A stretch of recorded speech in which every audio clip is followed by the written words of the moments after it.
slow internet, need a walk.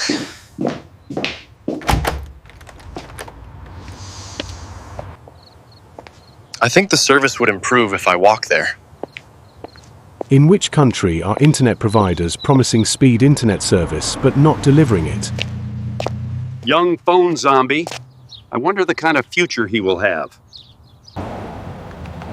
The internet experience is so poor, as though the internet is getting away, and the user chases it.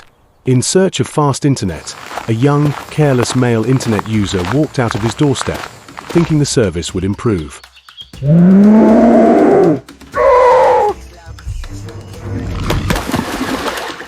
Oh shit, crocodiles! He walked kilometers past his town. Wow. He walked past ancient ruins. He walked through a mysterious jungle and barely made it out from a crocodile attack.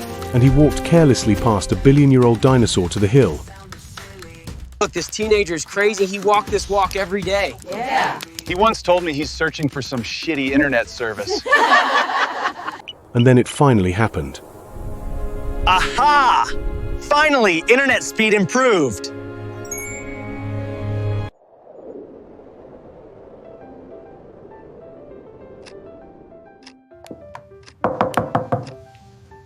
Thanks for the delivery. NP problem. Please sign here. This and this join together. All right, all kits set for installation. Easy peasy.